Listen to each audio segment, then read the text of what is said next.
오늘 우리에게 주시는 하나님의 말씀은 신약성경 누가복음 15장 1절에서 2절과 25절에서 32절까지 말씀입니다. 누가복음 15장 1절에서 2절, 25절에서 32절 말씀을 제가 봉독하겠습니다. 모든 세리와 죄인들이 말씀을 들으러 가까이 나오니 바리새인과 서기관들이 수군거려 이르되 이 사람이 죄인을 영접하고 음식을 같이 먹는다 하더라.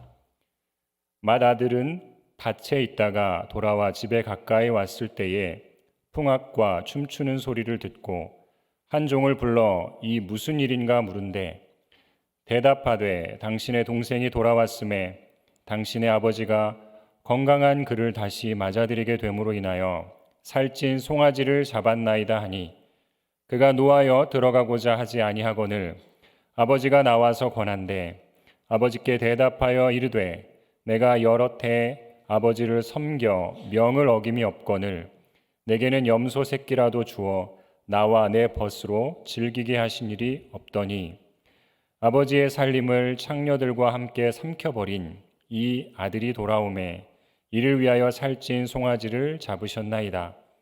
아버지가 이르되 예, 너는 항상 나와 함께 있으니 내 것이 다 내 것이로되 이 내 동생은 죽었다가 살아났으며 내가 잃었다가 얻었기로 우리가 즐거워하고 기뻐하는 것이 마땅하다 하니라.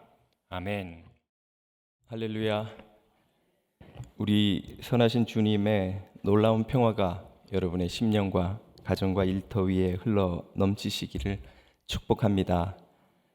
저는 새로운 개혁교회를 섬기는 김도환 목사라고 합니다. 제가 사랑하고 존경하는 계재광 목사님 섬기시는 교회 와서 섬길 수 있게 되어 얼마나 영광스러운지 모르겠습니다.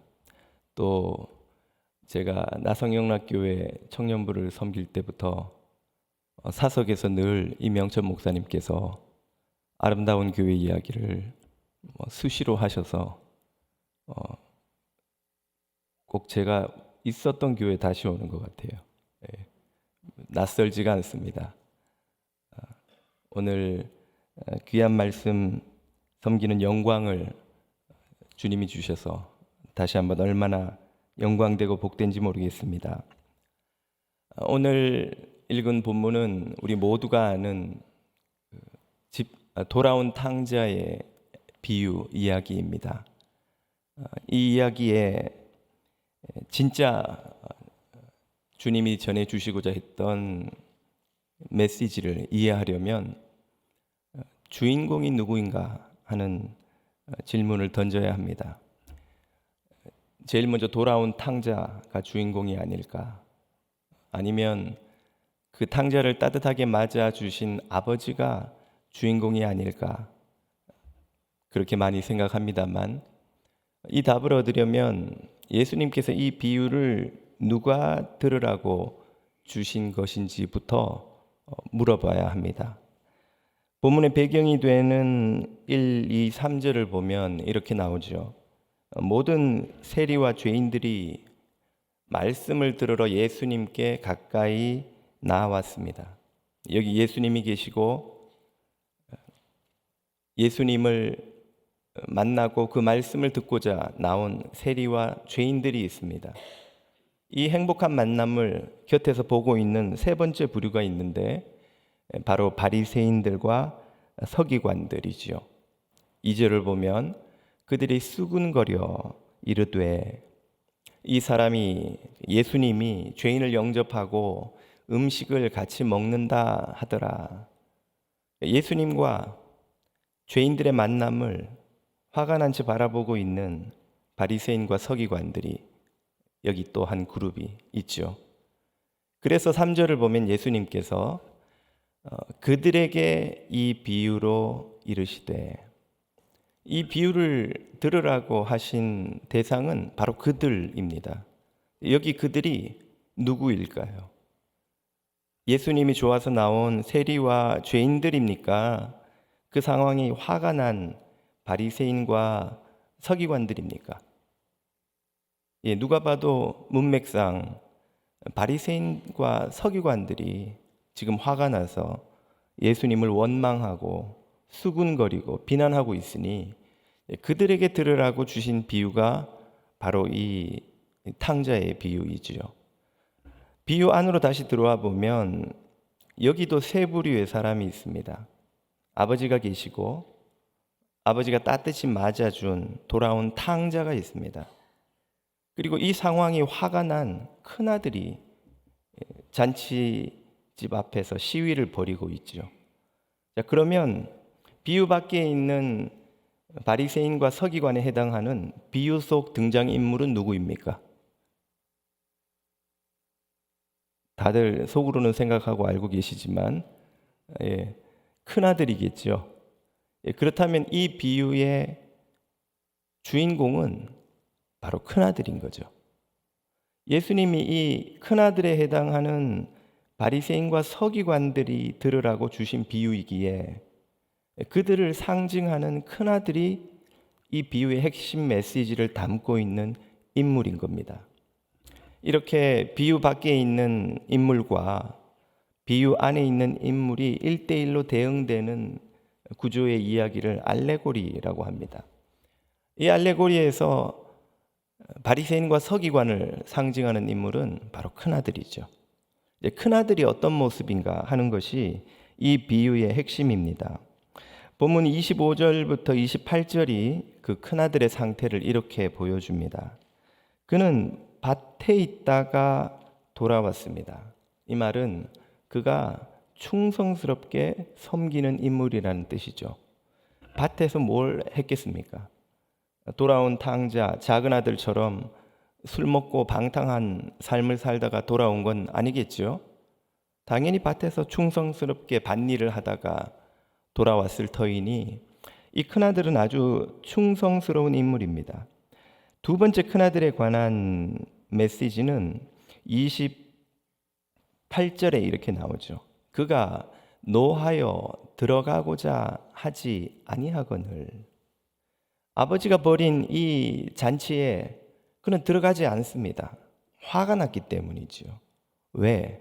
작은 아들을 아버지가 아무런 꾸지람도 없이 그가 저지른 모든 어리석은 행동에 대해 아무런 책망이나 대가지불도 없이 그냥 받아준 것은 너무나 불공평하다고 큰아들은 생각했던 것입니다. 그는 기쁨의 잔치가 벌어진 이 자리 밖에 있습니다. 충성스럽게 봉사하지만 아버지가 벌인 기쁨의 잔치에는 들어가지 못하는 인물, 그가 큰아들이고, 예수님은 당신에게 원망과 비난을 쏟아놓는 이 바리새인과 서기관들이 바로 이 큰아들과 같다고 꼬집으시는 것입니다.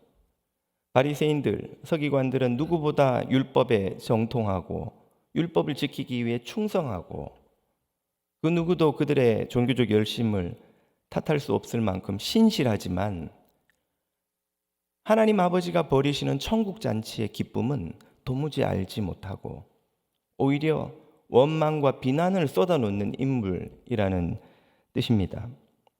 그리고 이 고발은 동시에 오늘 이 시대에도 그 누구보다 열심히 예배하고 충성 봉사하면서 천국의 기쁨이 무엇인지 모른 채 살아가는 많은 그리스도인들을 향한 꾸지람이기도 합니다.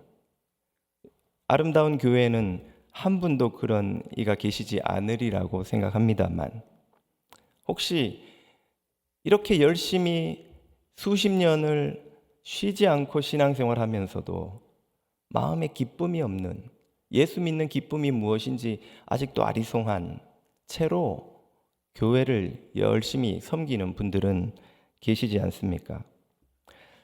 이렇게 생각할지도 모르겠어요. 예수만 열심히 잘 믿으면 되지 기쁨이 그렇게 중요한 건가? 예수 믿는데 꼭 그렇게 T일 수도 있지 F처럼 막 기쁨이 마음에서 샘솟아야 하는 것인가 할 수도 있겠습니다. 그러나 누가복음 15장을 보면 예수님은 그렇지 않다고 답하십니다. 15장에는 비유가 3개 나오죠. 이런 양의 비유, 이런 드라크마의 비유, 그리고 오늘 우리가 읽은 이런 아들의 비유. 이 3개 비유는 모두 무엇으로 끝날까요? 기쁨의 잔치로 끝납니다.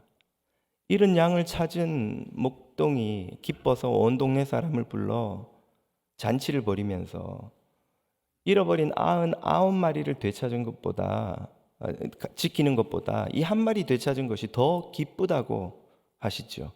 잃어버린 드라크마를 다시 찾은 여인이 지인들을 다 불러 모아서 기뻐하면서 파티를 벌입니다. 잃어버린 아들을 다시 찾은 아버지가 온 동네 사람들을 모아서 또 잔치를 벌입니다. 이 누가복음 15장이 계속 강조하는 것은 천국의 기쁨입니다. 아버지의 기쁨이지요.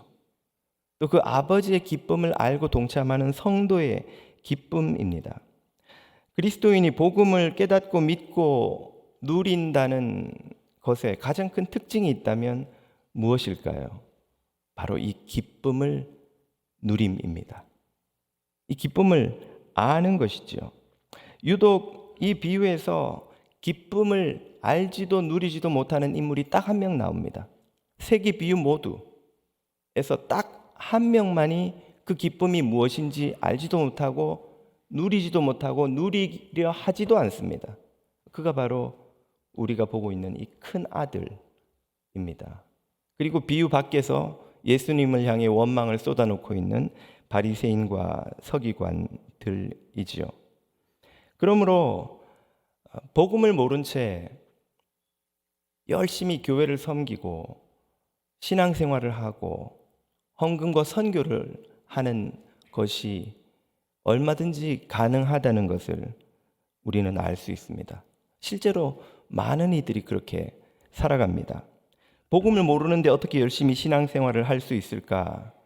할 수 있습니다. 무엇이 그것을 가능케 해주는지를 29절이 이렇게 가르쳐 줍니다. 큰아들이 아버지에게 대답하는 내용이지요.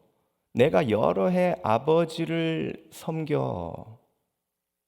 이 첫 번째 구절에서 이 큰아들을 움직이는 동력이 무엇인지 드러나죠. 그것은 열심히 충성스럽게 아버지의 하시는 말씀, 명령을 다 지켜 행한다는 자신의 의로움, 자기 자랑입니다. 자기 의가 우리를 열심히 신앙생활하게 만들 수 있습니다. 모든 종교가 다 동원하는 동기 부여 방식입니다. 이렇게 열심히 섬기면 너는 좋은 사람이 돼. 너는 신실한 그리스도인이 돼. 너는 멋진 사역자가 돼. 그건 정말 멋진 일이야.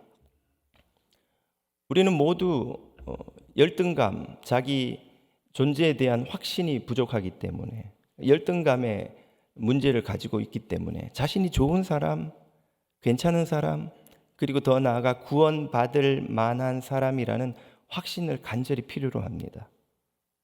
그 갈망을 채워주는 것이 열심히 충성, 봉사, 율법을, 명령을, 말씀을, 교회의 요구를 지켜 행하는 것일 수 있습니다.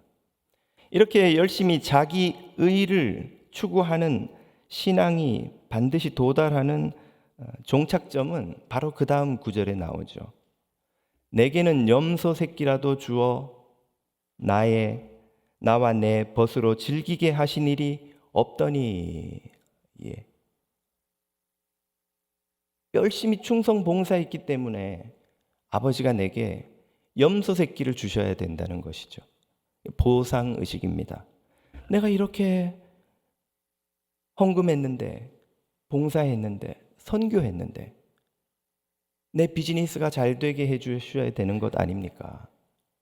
우리 남편이 승진하게 도와주셔야 되는 것 아닙니까?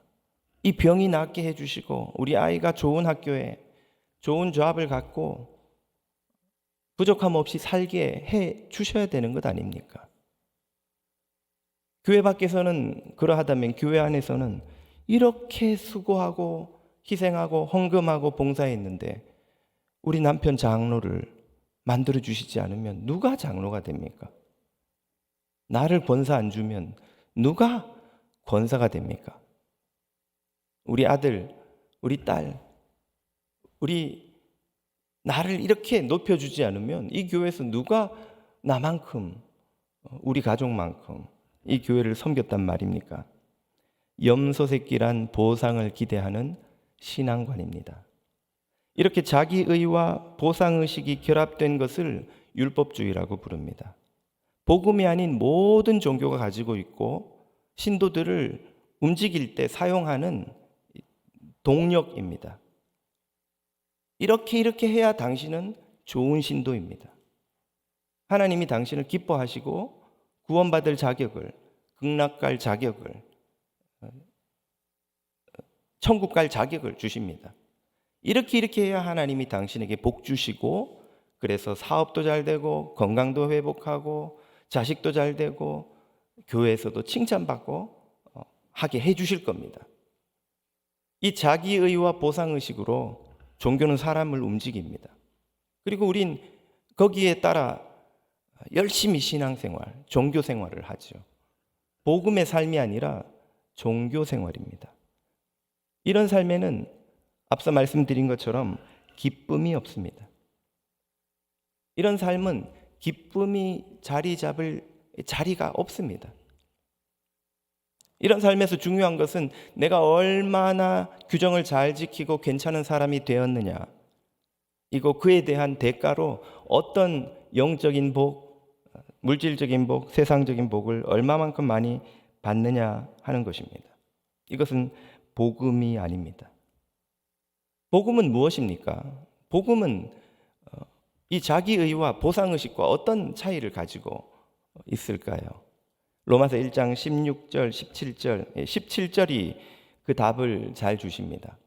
이 구절을 얼마나 많은 그리스도인들이 오해하고 잘못 다르게 이해하는지 모릅니다.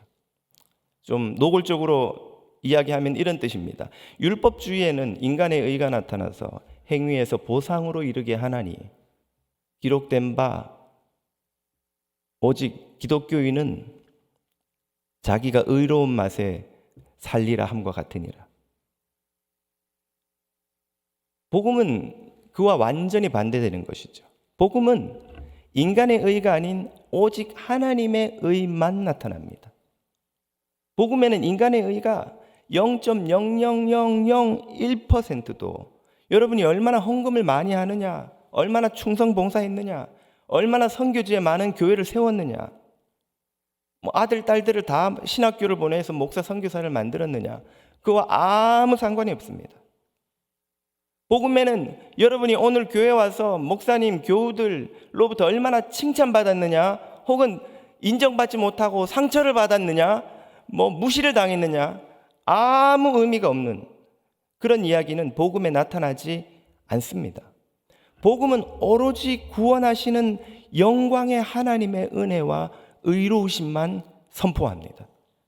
그 하나님으로 인해서 그 영광에 사로잡힌 이들은 오직 하나님을 향한 믿음으로 시작해서 처음부터 끝까지 믿음으로 말미암아 믿음에 이르게 하나니, 이 말씀은 믿음으로 시작하여 믿음으로 끝나나니 라는 뜻이에요.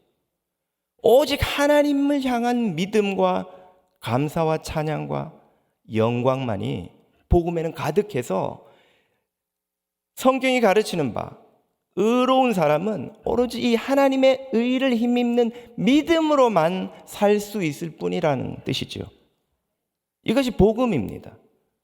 그러므로 복음에는 인간이 자기 의를 얼마나 쌓았느냐, 얼마만한 보상을 받느냐 하는 문제는 전혀 아무런 의미도 없으며 약속도 하지 않는 바입니다. 그래서 교회 와서 얼만큼 신실하게 섬겼더니 하나님이 이런 복을 얼만큼 주셨습니다 하는 간증은 복음의 고백이 아닙니다. 모든 종교에 다 있는, 신을 잘 섬겨서 그 대가로 복 받는다는 이야기일 뿐이죠. 예수님이 가르치신 복음이 아닙니다. 바리새인과 서기관들을 움직인 동력이요, 종교의 동력, 힘일 뿐입니다. 우리가 이렇게 열심히 섬겼더니 하나님이 이런 복을 주셨습니다 라고 고백할 때 우리는 바로 그 종교적 동력을 쫓아서 지금 교회 생활을 이만큼 열심히 합니다 라고 고백하는 것이나 다름없습니다. 그래서 간증이 항상 조심스럽습니다. 하나님의 영광을 드러낸다고 시작한 간증이 종종 자신의 의로움과 신실함과 복받음을 자랑하는 것으로 끝나고 맙니다. 그런 간증은 반드시 상처를 남기지요. 그렇게 열심히 섬겼는데 복 못 받은 사람은 또 얼마나 많습니까? 그렇게 열심히 섬길 수 있는 능력과 자격이 안 되는 사람은 또 얼마나 많습니까? 자격이란 말이 좀 오해를 불러일으킬 수 있을 것 같은데, 우리가 열심히 섬길 수 있었다는 것도 엄청난 은혜임을 깨달아야 합니다.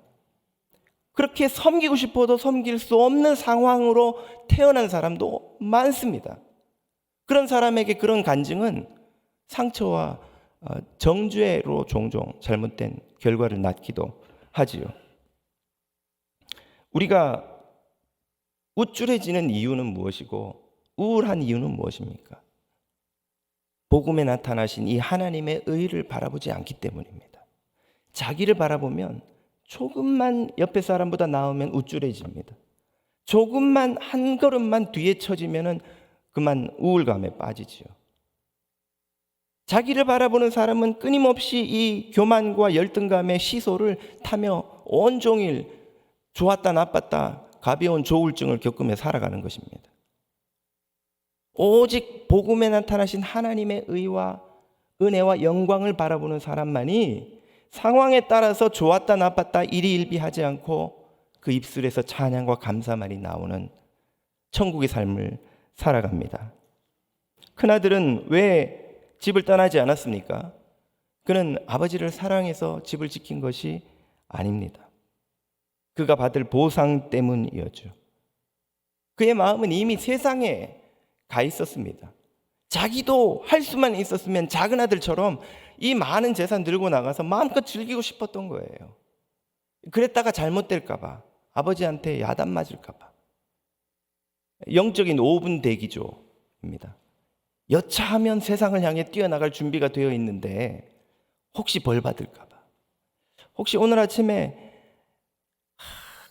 저 푸른 그린이 나를 부르는데 그냥 갔다가는 그만 하나님한테 한 대 맞을 것 같아서 적어도 일부 예배 도장이나 찍고 가자 하고 오신 분은 안 계십니까?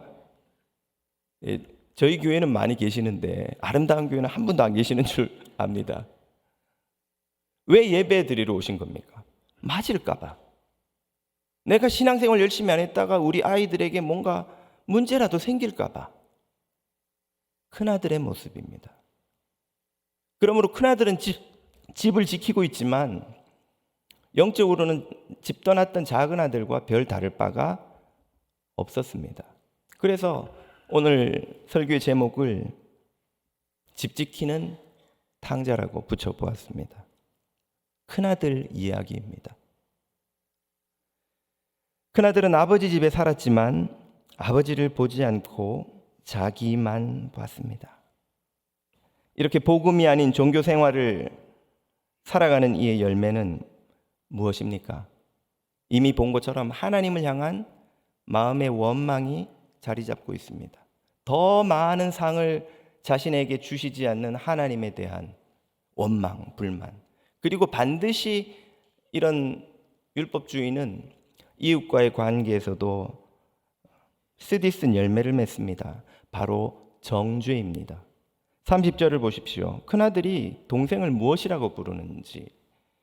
아버지의 살림을 창녀들과 함께 삼켜버린 이 아들이 돌아오매. 동생을 뭐라고 부릅니까? 왜 동생을 동생이라 하지 않고 이 아들이라고 부르나요? 동생을 동생이라 부르지 못하고 홍길동도 아닌데 말이죠. 동생이라고 부르기가 싫은 것입니다. 그러니까 제3자처럼 이 아들이 돌아오매. 이 아들이, 왜 여러분 누구를 막 마음에 안 드는 사람을 이름을 부르기가 싫을 때, 아, 왜 그 사람 있잖아, 지난번에 한 집사, 왜요? 그렇게 이름도 부르기가 싫은 거예요. 지금 큰아들은 동생이 싫은 겁니다. 그리고 동생을 자기가 쫓아가 보지도 않았을 터인데 창녀들과 함께 재산을 삼켜버렸는지는 또 어떻게 알까요? 넘겨 짚는 것이죠. 정죄입니다. 신앙의 연륜이 깊어지고 수많은 설교를 듣고 또 제자 훈련도 받으면 우리 머릿속에 성경의 지식이 많이 쌓입니다. 그 지식이 우리를 더 하나님을 알게 해 주지 못하고 어떤 경우에는 형제 자매를 판단하고 정죄하는 자로 쓰일 때가 많습니다. 예수님을 제대로 모를 때는 몰랐는데 성경을 이렇게 많이 교회에서 배우고 보니까 교인들 중에 성경대로 사는 인간이 하나도 없어요. 아니, 저 장로님은 이 말씀도 모르나? 저 권사님은 이 신앙생활을 어떻게 하는 거야? 교인 중에 제대로 신앙생활하는 사람이 몇이나 있습니까? 한 명 있어요. 그 한 명이 누구입니까? 자신이에요. 자신이 세상의 기준입니다. 자기보다 열심히 안 하면 날라리예요. 어떻게 신앙생활을 저렇게 하나? 자기보다 열심히 하면 광신자예요. 뭔 신앙생활을 저렇게까지 유별나게 하나? 그 유별남과 부족함의 기준이 뭘까요? 자기 자신입니다. 자기 자신이. 이 마인드에서 80억 인구 중에 제대로 된 인간은 한 명밖에 없어요. 이런 걸 전문 용어로 나홀로 의인놀이라고 합니다. 혼자서 앉아서 예배드리면서 목사님은 설교를 왜 저렇게 하시나? 저 집사는 왜 또 졸고 있나? 왜 주방에서 봉사하면 묵묵히 좀 하지 말이 그렇게 많나? 왜 교육부는 뭐 예산을 이렇게 함부로 쓰나? 다 우리 교회 이야기예요. 아름다운 교회는 하나도 그런 일 없는 줄 제가 압니다. 묵상하면 할수록 온갖 흠만 보이는 거예요. 눈에 흠만. 주머니에 자가 다 하나씩 있어요. 사람을 딱 만나면 본능적으로 자를 꺼내서 딱 재봅니다. 너무 기네, 인간은. 인간은 너무 짧네. 뭐 그리스 신화에 나오는 괴물처럼 길면 자르고 부족하면 두드려 펴서 느리고 나홀로 의인놀이를 하는 그리스도인들이 얼마나 많은지요. 왜 그런 상황까지 이를까요? 율법주의의 바이러스에 감염되었기 때문입니다. 교회가 율법주의에 빠지면 교회 갈 때 긴장감이 생겨요. 오늘도 내가 잘해야 되는데 누가 날 보고 좀 흠을 잡지 않을까? 내가 실수하면 오늘 피아노 실수하면 오늘 피아노 하고 찬양 때 너무 잘해서 제가 부러운데 실수하면 교인들이 나보고 또 뭐라고 하지 않을까? 내 말과 행동이 흠잡히지 않을까? 긴장감이 생기는 교회는 율법주의가 지배하는 곳입니다. 그런 교회에서는 사람들이 자기를 포장하게 되어 있어요. 교회 갈 때 화장하고 좋은 옷 입듯이 일주일 내내 겪었던 온갖 염려, 근심, 갈등, 부부싸움, 자녀들과의 트러블은 교회 오면 한순간에 다 포맷돼서 사라져요.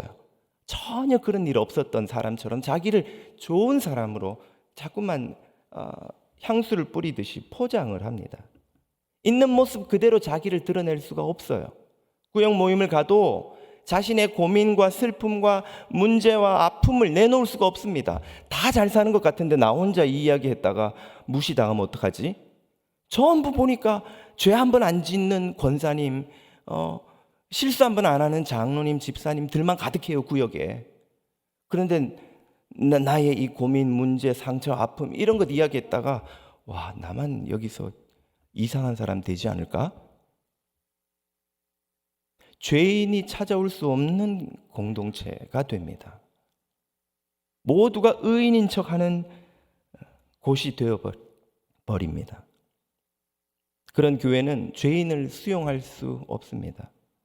예수님 곁에는 세리와 죄인들이 몰려왔는데 현대 교회는 바리새인과 서기관이 되어야만 올 수 있는 곳이 되어가고 있습니다. 필립 얀시의 책을 보면 그가 한 실패한 여인과 상담한 이야기가 나옵니다. 아이 하나를 키우며 도저히 살아갈 방법이 없어서 잘못된 길로 접어들어서 비참한 삶을 살아가고 있는 이야기를 쭉 듣다가 안타까워서 필립 얀시가 그녀에게 그렇게 말을 건넵니다. 아니, 그렇게 힘드실 때 왜 교회 가 볼 생각을 해보지 않으셨어요? 그랬더니 그 여자가 아직도 얀시의 표현으로 잊을 수 없는 황당한 표정으로 자신을 바라보면서 교회요? 그찮아도 비참해 죽겠는데 교회 가서 더 비참하라는 말입니까? 죄인이 가면 비참해지는 곳이 교회가 되어가고 있어요. 죄인이 가서 자신의 문제를 드러낼 수 없는 곳이 교회가 되어버렸습니다. 교회가 완벽한 삶을 사는 바리새인과 서기관들로 가득한 곳이 되어 가는 겁니다. 예수님 곁에 찾아왔던 세리와 죄인들이 더 이상 오늘날 교회는 찾아오지 못합니다. 더 비참해질까 봐.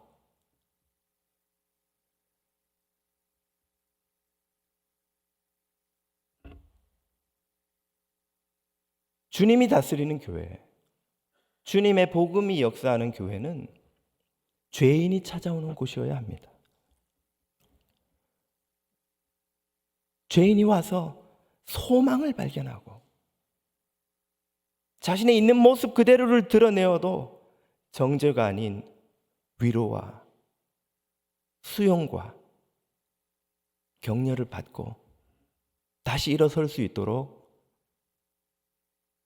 받아주는 그런 교회가 이 시대에 필요합니다. 아름다운 교회가 죄인들이 찾아오는 교회 되기를 주님 이름으로 축복합니다. 우리를 이 율법주의의 원망과 정죄의 감옥으로부터 해방시키는 능력은 복음에 있습니다. 자, 오늘부터 우리 그런 교회 만듭시다 결심한다고 되는 게 아닙니다. 오직 복음만이 우리 개개인과 교회를 그리스도의 공동체로 만드실 수 있습니다. 그 복음이 무엇인지 31절이 이렇게 가르쳐 주지요. 아버지가 이르되 염소 새끼 못 받아서 너무 속상하냐? 승진 못해서 사업이 대박 나지 않아서 아들이 아이비리그 못 가서 속이 상해 죽겠냐? 얘야, 여기 내가 너에게 주는 최고의 복이 있는데 그 복은 항상 너와 내가 함께 있어서 내 것이 다 네 것이 되는 이 복이란다. 할렐루야. 이걸 신약에서는 뭐라고 부릅니까? 하나님과 항상 함께 있다. 예수님의 이름 임마누엘입니다. 이 진리가 얼마나 중요하면 예수님의 이름이라고 누가복음은 선언하세요. 구약에서 항상 하나님이 주시는 약속은 두려워 말라 내가 너와 함께함이니라. 신약에서 예수님 주신 가장 위대한 약속은 내가 세상 끝날까지 너희와 항상 함께 있으리라. 주님이 우리와 함께 있는 것, 우리가 주님과 동거하는 것, 이것이 가장 놀라운 상이요 복인 줄 믿으시기를 축복합니다. 복음이 바로 이것입니다. 선하시고 아름다우시고 좋으신 하나님과 함께 있는 이 복을 깨달으면 그제서 우리의 입에서 진정한 찬양이 나옵니다. 세상과 나는 간 곳 없고 구속한 주만 보이도다. 주님만 보이는 거예요. 주님만. 주님이 너무 좋아서, 주님만 눈에 들어와서 주님을 더 알고 싶고 주님을 알면 알수록 더 주님을 사랑하게 되는 그 복이 그리스도인의 삶이요 복음이요 주님이 주시는 최고의 상입니다. 이게 무슨 복이야 하실지도 모르겠어요. 얼굴 뜯어먹고 살아 하는 말처럼, 아니 주님만 보고 사는 거야? 주님을 잘 섬기면 돈도 벌고 건강도 얻고 자식도 잘 되고 해야지 주님 바라본다는 게 무슨 복이야 하실지도 모르겠습니다. 제 학부 전공이 신문방송학입니다.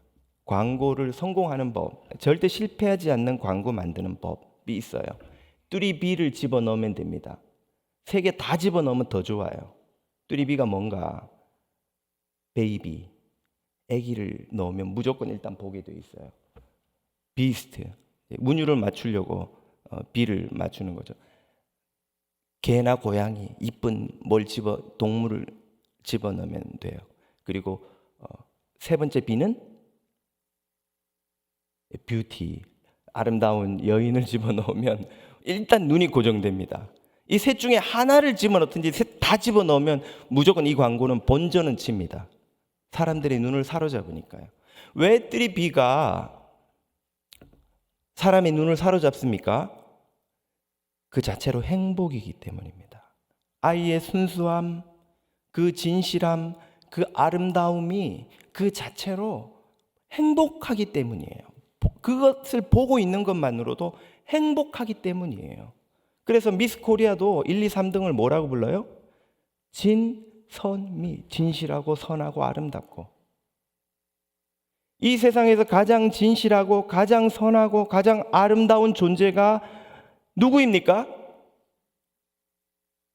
믿음의 주여 온전케 하시는 이이신 아름다우신 오 놀라우신 형언할 수 없는 사랑을 주신 주님이십니다.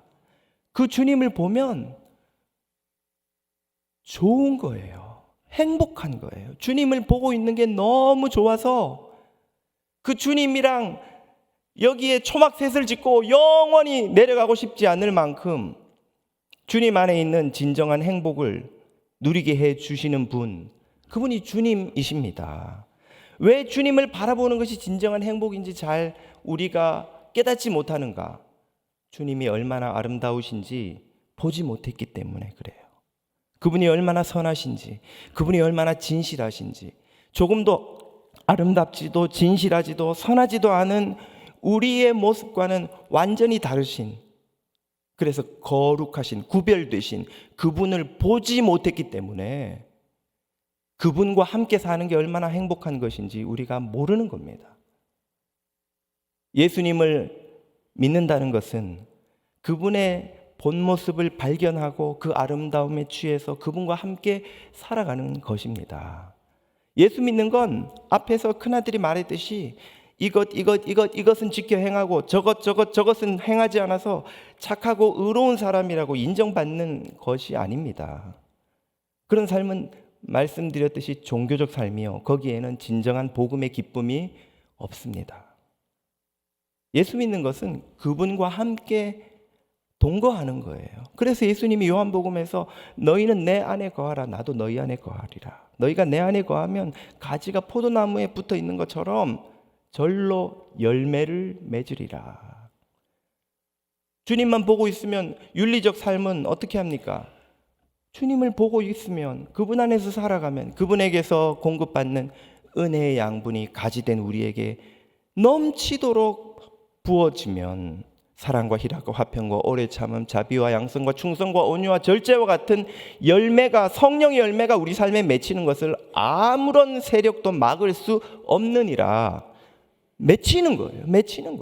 우리가 사랑해야지 결심한다고 사랑할 수 있는 게 아니고, 온유해야지 한다고 해서 이 분노 조절 장애가 해결되는 것이 아니고, 충성해야지 한다고 이 게으름이 해결되는 것이 아닙니다. 그냥 주님을 보고 있으면 닮아가는 거예요. 주님처럼 바뀌어가는 거예요. 여러분, 형제 자매님들 부부 생활 10년, 20년, 30년 하시다 보면 서로 막 닮아가잖아요.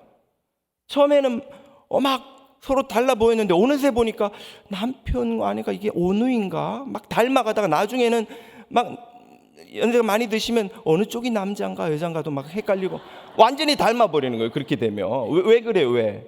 계속 보고 있으면 그렇게 되는 거예요. 계속 서로를 보고 있으면 닮아가는 거예요. 그게 복음이요, 신앙생활입니다. 예수님을 바라보고 있으면, 그분 안에 거하면, 너는 나와 함께 있으니, 나를 바라보고 있으면, 주님을 바라보고 있으면 우리 속사람이 그분처럼 닮아가서 그분의 아름다움과 선하심과 진실하심이 마치 햇빛을 받아 반사하는 달처럼 우리의 성품 안에 아름다운 열매로 맺혀 반사되어 드러나는 것이, 그게 신앙생활이요, 그것이 복음이요. 그런 삶에는 무엇이 충만합니까? 기쁨이 충만한 거예요. 기쁨이. 여러분, 요즘 쇼츠 보면, 유튜브 보시면 애기들 막 나오잖아요. 애기들 보는 순간 자동으로 여러분 입술에 입꼬리가 올라가죠. 손주 막 손녀 영상 찍어와서 이쁘지 이쁘지 돈도 안 내놓고 막 자랑을 하면, 막 보는 순간, 손주 얼굴 보면 보는 순간 막 입꼬리가 올라가죠. 행복이에요. 기쁨이에요. 주님을 보면 입꼬리가 자동으로 올라가게 되는 줄 믿으시기를 축복합니다. 아름다우세요. 그분의 성품이 아름다우세요. 그래서 우리가 성경을 통해서 알고자 하는 바는 내가 뭘 해야 지옥 안 가고 천국 가는가가 아니라, 도대체 주님은 얼마나 내게 선하시고 아름다우시고 복되시고 은혜로우시고, 도대체 왜 나 같은 죄인의 괴수를 정죄하고 멸망치 않으시고 아직도 받아주고 영원한 생명으로 인도하고 계시는가, 그것을 바라보면 볼수록 더 큰 은혜와 기쁨으로 가득 차서 주님 말고는 세상에 보이는 것이 없는 삶이 바로 복음인 줄 믿습니다. 그런 복음의 삶 사시기를 축복합니다. 오늘 본문은 큰아들을 부르는 아버지의 잔치집으로 부르는 호소로 끝이 납니다. 큰아들이 들어갔습니까? 안 들어갔습니까? 모르죠. 33절이 없습니다.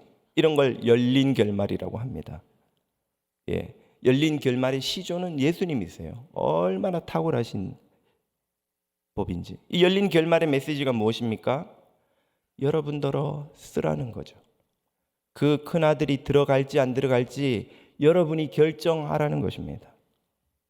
여러분은 이 기쁨의 천국 잔치로 부르시는 주님의 초청에 어떻게 하시겠습니까? 기도하겠습니다. 아름다우신 주님 바라볼수록 더 놀랍고 영광스러우신 주님 바라보는 이 기쁨과 감사로 우리의 마음이 가득 차게 하시고, 이 세상에서 가장 아름다우신 주님으로만 충만한 교회, 주님의 그 아름다움과 선하심이 선포되고 드러나고, 죄인과 상처받고 길 잃고 홀로 방황하는 이들이 찾아오는 교회, 성령의 은혜와 십자가의 사랑이 강물처럼 흐르는 아름다운 교회 모든 성도들 되도록 은혜 더하여 주옵소서. 예수님 이름으로 기도드립니다. 아멘.